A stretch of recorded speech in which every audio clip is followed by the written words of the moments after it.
감사합니다. 목사님들 이렇게 어, 좋은 말씀을 짧은 시간에 전한다는 게 쉽지 않은데 세 분 다 성공하셨습니다. 제가 볼 때는 너무나 감사를 드리고요.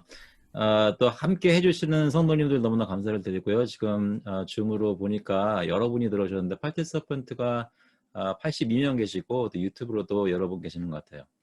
어, 이 시간에는 말씀드린 대로 저희가 좀 질문하고 답을 나누는 시간이 됐으면 좋겠는데요. 어, 여쭤보니까 따로 들어온 질문들이 많이 없는 것 같아요. 하지만 제가 준비한 질문들도 좀 있고요. 짧은 시간이지만 그래도 좀 나눠보도록 하겠습니다. 먼저 이 질문은 세 분 목사님들 뭐 다 답을 나눠줘도 괜찮고 예, 괜찮겠는데요. 질문이 뭐냐면 천국의 모습이 우리의 삶에 침투한다면 사이버 공간에는 침투하지 않으시나요? 사이버 공간은 물질적 공간인가요? 영적인 공간인가요? 연계된 말이 이제 예배의 공동체로서 육체적, 장소적 중요성 외에 우리의 삶을 확장하는 부분에서 인터넷 공간을 이용하면 안 되나요? 이런 질문인데요. 예, 저희가 지금 처한 그 팬데믹에서 쓰는 온라인에서 예배나 여러 가지 좀 현실적인 질문 같아요. 네, 목사님들 자유롭게 대답해 주시면 감사하겠습니다.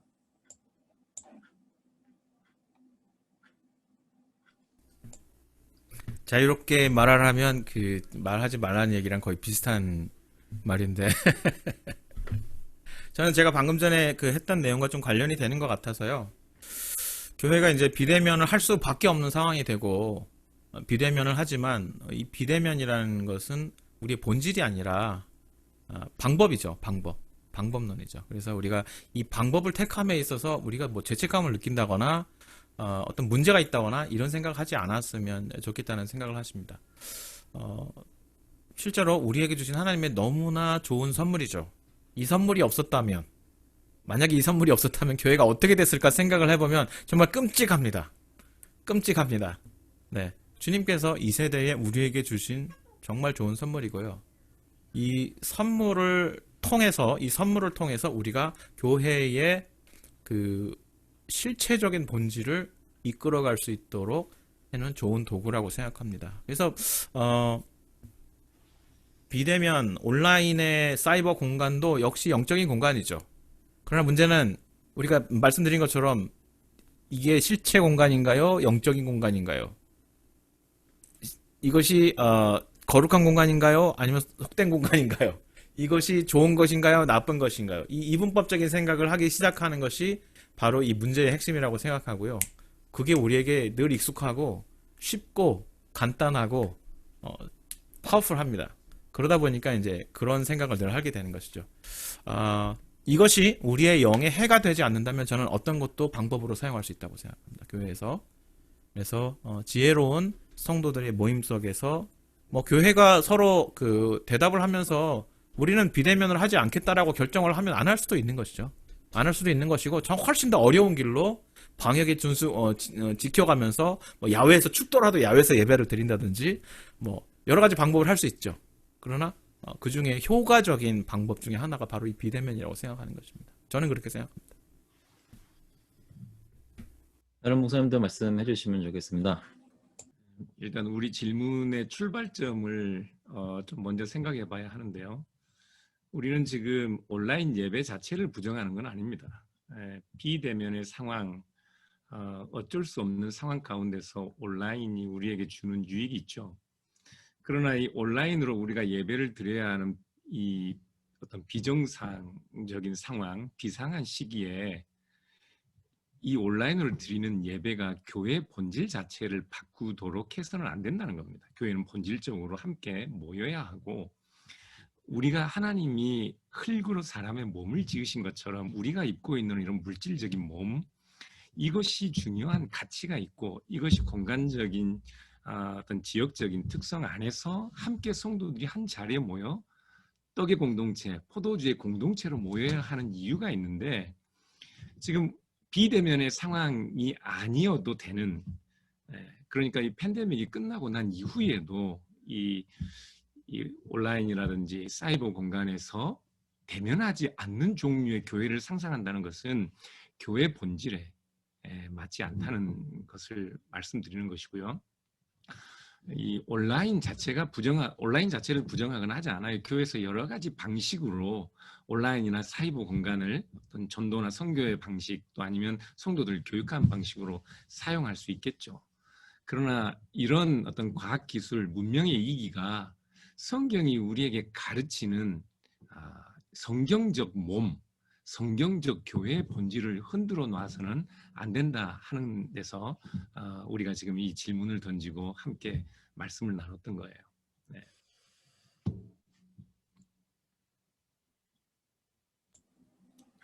송 목사님 또 하실 말씀 없으세요? 제가 하고 싶은 말은 아까 다 했는데요. 네, 이런 어려운 질문을 좋은 답이십니다. 좋은 답이십니다. 또 한두 가지 더 질문 드릴게요.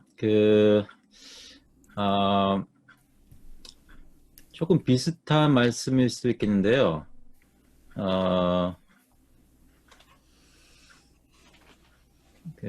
유대인의 성전을 거부하고 주님이 성전이라 마음이 성전이라 늘 흔히들 말하면서 다시 교회의 대면성과 물리적 공간적 특성을 강조하는 이유는 무엇인가요? 비슷하지만 좀 다른 쪽으로도 말씀을 더 풍성하게 하실 수 있을 것 같은데요. 네. 세 분 중에 먼저 답을 해주시면 감사하겠습니다. 아무나 말씀해 주세요.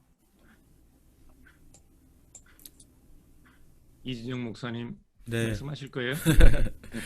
유대인의 성전이 사실은 그 하나님께서 주신 하나님의 임재의 강력한 상징이고, 그 역시 유대인들에게 주셨던 정말 그 가치를 매길 수 없는 좋은 선물이죠. 유대인들이 늘 그 성전을 보면서 하나님 우리 가운데 함께 계시지, 우리는 선택받은 하나님의 사람들이지. 처음에 제가 말씀드린 것처럼 그래서 그 성전을 중심으로 해서 이 거룩함을 확장시켜 나가야지, 이 방향으로 가야 되는데 이것이 그렇게 되지 못하고 성전 중심으로 모여서 울타리를 치고 그 안에 우리끼리만 거하자라는 방식으로 성전의 본질이 오도되어 왔던 것이죠. 그래서 그것을 다시 분쇄시킨 것이 참 성전이신 예수 그리스도이시죠. 근데 그 예수 그리스도가 우리에게 오신 그 성전됨이 그의 몸을 통해서 오셨다는 것을 우리가 결코 간과하면 안 되는 부분이고, 실제로 그가 3년이라는 시간 속에서 사람들과 함께 살아가면서 성전 공동체를 만들어 가셨고, 그 성전 공동체를 만드시고 교회가 탄생한 후에 그가 승천하셔서 성령을 보내주셨다는 것 자체가 이 땅 위에 실제로 존재하는, 땅 위에 존재하는 교회의 생명력, 그 본질을 성령을 통해서 구현해낼 수 있는, 하늘과 땅이 하나로 연결된, 하늘의 영광, 땅에 하나님의 사람들의 평화가 연결된 땅 위에 있는 공동체를 만드셨고, 그게 사실은 성전 공동체죠. 근데 자꾸 우리는 그 몸과 마음, 영과 육 혹은 영과 물질 세계를 나누다 보니까, 심지어 우리 가운데 이 건물이, 우리가 주는 예배당 건물이 성전이 아닙니다라는 말을 어떻게 쓰냐면, 성전은 우리 마음에만 있는 것입니다. 어떤 영적인 것입니다. 실질적인 것이기보다는 추상적인 것입니다. 이런 생각을 이제 많이 하는 것 같아요. 그러나 성전 공동체는 분명히 실체적이고 사람이 모인 공동체 안에 있는 것이라서, 그 성전 공동체의 중심에서 성찬을 통해서, 또 실제 하나님의 백성들 간의 관계를 통해서 실제로 이루어져야 되는 것이고, 그것이 이제 성전이죠. 요즘에 우리들 속에 예배당이 성전이다라고 말을 하는 어떤 그 부작용에 대한 반작용으로 예배당이 성전이 아닙니다를 얘기하면서, 또 그 반대 방향으로 너무 영화해서, 그죠? 너무 영지주의화돼서 우리 몸과 실제 만남과 이런 것은 거룩한 것이 아닙니다라는 방향으로, 진작 한쪽 방향으로 갔다가 또 반대 방향으로 가는 것처럼 가는 경향이 있어서, 교회의 실제로 브랜치, 하나의 교회이지만 비가견적인 교회이지만 그 가견적인 불가견적인 교회가 가견적인 실제 지역 교회로 반드시 나타나야 하고 그곳에서 하나님께서 실제로 몸 안에서 이루시는 우리 성도들의 몸 안에서 이루시는 관계로 나타나야 그게 성전 공동체가 된다고 저는 말씀드리고 싶습니다. 예, 이진용 목사님, 예, 좋은 대답해 주셨는데 송 목사님 이번 문제도 답 안 하실 거예요? 답이 있어야 하죠. 저희 교인들도 보고 있는데 이럴 때 멋있는 답을 좀 해야 되는데. 이미 충분히 멋있습니다. 예. 그냥 저는 짧게 얘기하고 하면 박 목사님이 또 말씀하실 것 같은데 아마 우리들이 이렇게 질문 성도님들이 질문하는 내용 가운데는 아마 실질적으로 본인들이 교회 생활을 하면서 함께 교회 생활하는 거에 대한 어떤 상처, 부딪힘, 아픔 그런 것들에 의한 반작용으로서 나오는 질문들도 있는 것 같아요. 그러니까 우리가 이제 함께 한다 그러면 육체적으로 함께 해야 된다면 이제 소위 말하는 이제 가나안 성도들 있지 않습니까? 이미 가나안 성도들은 이미 비대면 예배를 이미 하고 있었죠. 예. 그럴 때 가나안 성도들 또는 교회 안에서 참 많은 상처를 받아서 교회를 계속 다녀야 되냐 말아야 되냐 하는 많은 갈등을 하고 있는 성도들이 가질 수 있는 질문이 이런 질문인 것 같고 이런 갈등 가운데서 교회를 떠나고 싶은 마음 가운데 좀 이게 정당화가 될 수 있는 말이 내가 성전이다. 내가 교회다. 혼자서도 교회는 가능하다라는 티칭이 어쩌면 내가 교회를 떠나야 되는 상처를 받아서 떠나야 할 때 좀 정당화시키는 좀 논리로 사용이 되는 경우를 좀 보게 되는 것 같아요. 그래서 어쩌면 제가 저도 그렇고 세 분의 목사님들이 이제 두 분의 목사님이 설명하신 것처럼 이 말이 성도들한테 굉장히 좀 부담이 될 수 있을 거라고 생각이 듭니다. 함께 한다라는 자체가. 그리고 아까 이진영 목사님이 함께 식사를 하는 기쁨과 사랑의 이야기를 했지만 그 말이 사실은 실제적으로 성도들이 교회 삶은 그렇지 않을 수 있기 때문에 그렇다면 함께 신앙생활 하기보다는 나는 그러면 하나님 앞에서 그냥 1대1 나만이라도 잘하자라고 생각을 하면서 신앙생활 할 때 좀 쓰는 논리가 우리가 성전이기 때문에 내가 성전이기 때문에 내 안에 성령 하나님이 계시기 때문에 내가 혼자도 제 제목처럼 혼자도 교회인 것처럼 생각하면서 좀 신앙생활을 하고 싶은 좀 생각이 드시는 분들이 좀 이런 질문을 하지 않을까라는 생각은 좀 들었습니다. 예. 저는 흔히 마음을 강조하시는 분들, 신령과 진정으로 드리는 예배를 강조하시는 분들이 사실은 공간적, 대면적, 물리적인 어떤 가견적 교회를 그렇게 중요하게 여기지 않는 경우를 많이 보았습니다.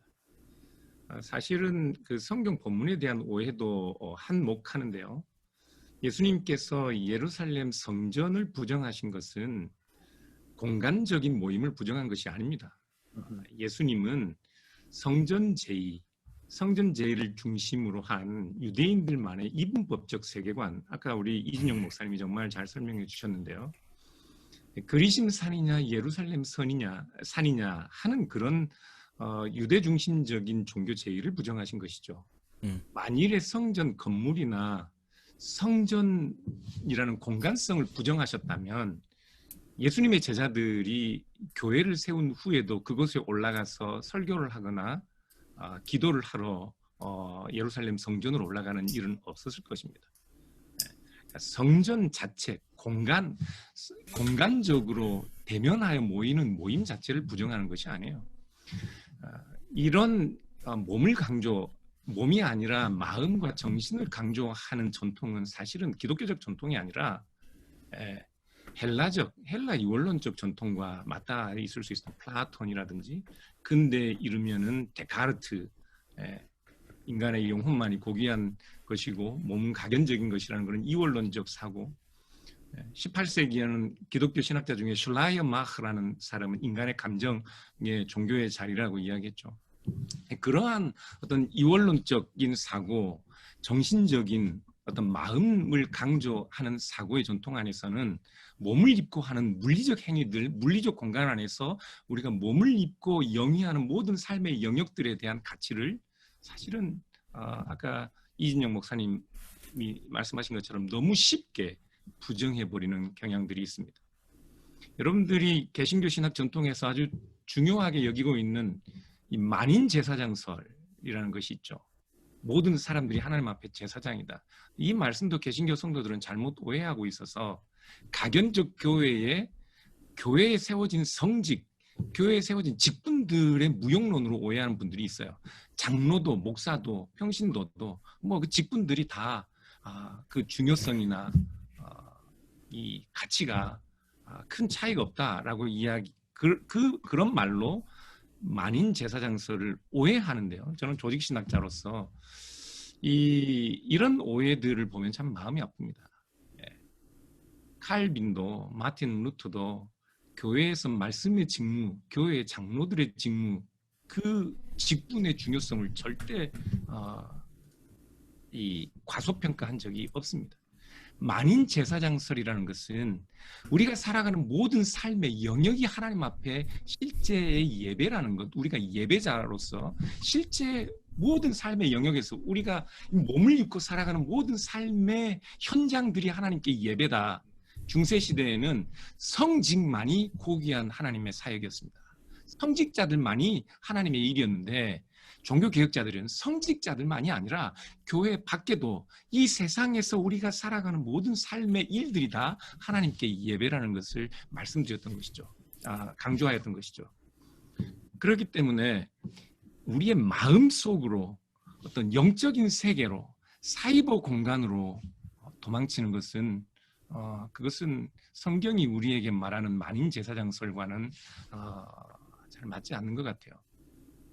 예수님께서 사마리아 수가성에 요한복음 4장에서 보면 영과 진리로 예배하는 때가 온다 말씀하셨는데 많은 사람들이 이 영과 진리로 예배한다는 것을 신령과 진정한 마음, 진실한 마음으로 하나님을 예배하는 때라고 생각하는데 그 본문은 그런 말씀이 아닙니다.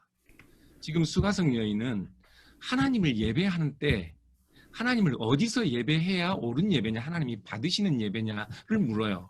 유대인들은 예루살렘 성이라 말하고 사마리아 사람들은 그리심산이라고 말하는데 어디서 예배해야 참 예배냐라고 질문하죠. 예수님의 답은 여기도 아니고 저기도 아니고 영과 진리로 예배할 때가 온다. 그러니까 사람들은 예수님이 공간이나 어떤 성전이나 이런 게 아니라 사람 마음으로, 진정한 마음으로 예배드리는 때다. 이렇게 이야기하는데 그 말이 아닙니다. 영과 진리는, 영은 구체적이고 참된 것이라는 의미가 있어요. 이 영이라는 단어를 그 당시에 헬라인들이 사용할 때는 물리적인 것은 이원론적 사고 안에서는 가변적인 것이고 참되지 않았어요. 그래서 영적이다라는 말은 참된 것, 진실한 것이라는 말이었고 그 다음에 나오는 영과 진리로 말할 때 그 진리라는 말은 알레테이아인데 그 영과 진리라는 말은 그래서 사실은 그 단어 두 단어가 같은 의미를 가지고 있어요. 너희가 진정한 것, 참된 것 안에서 예배하는 때가 온다. 그것은 우리의 마음을 가리키는 것이 아니라 예수 그리스도를 가리키는 겁니다. 그러니까 예루살렘도 아니고 그리심산도 아니라 그 모든 것들은 다 그림자였는데 예수 그리스도 안에서 예배하는 자들을 찾는 때가 온다라는 말씀이었던 거예요. 그리고 예수님은 바로 그때가 지금 왔다고 말씀하시는 것이죠. 그러니까 지금 예루살렘 성전에 들어가서 예수님께서 예루살렘 성전을 부정하시는 것 같은 예수님의 행위도 영과 진리로 예배하는 때가 온다는 예수님의 말씀도 우리가 한 공간에 모여 함께 밥을 나누며 물리적인 삶을 함께 쉐어하는 그 대면적 예배와 대면적 교회를 부정하는 것이 결코 아니었습니다. 마음을 강조하고 개인의 어떤 신령한 영적 상태를 추구하는 것, 그것이 우리의 물리적인 삶의 모든 영역들을 간과하고 무시하는 것이라면 그것은 기독교적 영성이 아니라 헬라의 이원론적 영지주의자, 신령주의자들의 영성이라는 것을 우리가 기억해야 될 필요가 있습니다. 감사합니다. 저기 질문 계속하고 싶은데 빨리 끝내라고 지금 다른 분들 저희 괜찮은데 이거 어떨까요? 정권에 대한 그리스도인들의 모든 반대와 단체 행동은 옳지 못한 것인가요? 실제적으로 확연한 종교 탄압과 폭행을 동반하는 압제에 그리스도인들은 어떻게 저항할 수 있을까? 어떻게 보면 이게 추상적으로 대답할 수도 있고 어떻게 보면 좀 더 실제적으로 얘기할 수 있을 것 같은데요. 요거는 이것에 관련해서 말씀하셨던 우리 이준영 목사님 한번 시작해 주시면 감사하겠습니다. 네, 특히 우리 이제 개혁주의 전통 안에서 장로교 신학 안에서 이 폭군이 교회를 폭력과 분대와 뭐 여러 가지로 방식으로 핍박하면서 괴롭힐 때 우리는 어떻게 해야 되느냐 할 때 우리 개혁주의 신학 전통에서는 사실은 아주 구체적인 가르침이 있죠. 그냥 추상적인 가르침이 아니라 그들에게 저항해야 한다고 말하고 있습니다. 분명히 그들의 교회를 파괴하려고 하고 거기에 물리적인 힘을 동원할 때에 심지어 폭력을 사용해서라도 막을 수 있다라고 말을 하고 있습니다. 그러나 그것은 교회의 이름으로 칼을 들고 나서는 것이 아니라 칼빈 같은 경우는 하급 관료를 중심으로 저항하라. 그러니까 여러분 우리가 심지어 악한 혹은 옳지 못한 통치자에 의해서 교회뿐만 아니라 세상이 흔들릴 때 그러면 우리는 정치 일선이 나가서는 안 됩니까? 라고 말할 때 저는 그렇지 않다고 생각합니다. 다만 교회 힘으로 나가는 것이 아니라 세상의 일원으로서 세상에게 주신 합당한 정치의 저항의 방식으로 저항할 수 있다고 생각하고요. 교회에 대한 저항일 때, 교회에 대한 핍박일 때 분명히 목소리를 낼 수 있고 저항할 수 있습니다. 다만 폭력의 방법은 마지막의 방법이고 그것은 교회의 이름이기보다는 정의에 대한 세상에 있는 하나님께서 주신 공통의 언어 속에서 저항할 수 있다고 생각하고요. 이거 관련될 수 있다고 생각하는데 질문이 있을 수 있겠는데 얼마 전에 있었던 아틀란타 총격 사건 이것과 관한 교회는 어떤 자세를 취해야 하는가 이런 생각을 해볼 수 있겠는데요. 제가 말씀 나누면서 교회에게 주신 검은 성령의 검이고 말씀의 검이다. 교회를 미워하고 혐오하는 사람들은 세상의 총과 검으로 우리를 위협하지만 여전히 우리가 택할 수 있는 검은 말씀의 검이고 성령의 검이다라는 걸 말씀드리고 싶고요. 무엇보다도 어떤 사람을 미워하기 시작하면 누군가를 혐오하기 시작하면 가장 먼저 우리 안에 무엇이 사라지냐면 나는 이 세상과 그리고 내가 사랑하는 사람들과 또 내가 속한 교회에 엄청나게 빚진 자라는 인식이 먼저 사라집니다. 나는 그저 내가 받을 것을 받아야 하고 내 것을 챙겨야 하고 나에게 조금이라도 손해를 주는 사람은 나는 내 힘으로 그를 제지해야 된다라는 그런 가치관 속에서 나도 이들에게 빚진 자고 내가 이들에게 돌려 갚을 것이 있고 돌려 주어야 할 것이 있다라는 인식 자체를 잊어버리게 돼요. 그래서 이스라엘 백성에게 예수님께서 가이사의 것은 가이사에게 주어라고 말했을 때 그들이 얼마나 분노했을까라는 생각을 해보게 되면서 그러나 주님은 말씀하세요. 우리가 가이사에게 분명히 되갚아야 할 것이 분명히 있다고. 그래서 되갚아야 하고 우리가 빚진 자라는 의심 속에서 결국 보고만 해서 우리가 택할 수 있는 방법, 세상에 대한 미움을 택하지 않는 것입니다. 결국 우리는 또 성령의 검으로 싸워야 하는 것이죠. 세상의 검 들고 싶습니다. 한인들을 대상으로 아시아를 대상으로 심심하면 욕을 하고 이번에는 총으로 사람을 죽이기까지 하는 그런 상황 속에서 안 되겠다. 우리도 손에 잡히는 거 뭔가 들고 나가야 되겠다. 이렇게 하고 싶은 욕구가 생겨납니다. 그러나 하나님께서 우리에게 주신 것은 정당한 범위 안에서 목소리를 내고 중요하게 교회는 성령의 검으로 싸우는 것. 하나님의 사랑의 이야기를 계속해서 주면서 우리 가운데 고통을 당한 사람과 solidarity, 그들을 위로하고 우리가 하나이고 우리가 연결되어 있다는 것을 보여주는 것, 사랑의 공동체라는 것을 확연하게 보여주는 것이 하나의 좋은 대응이라고 생각합니다. 감사합니다. 다른 분들 또 말씀하실 거 없으세요? 이 질문에 대해서?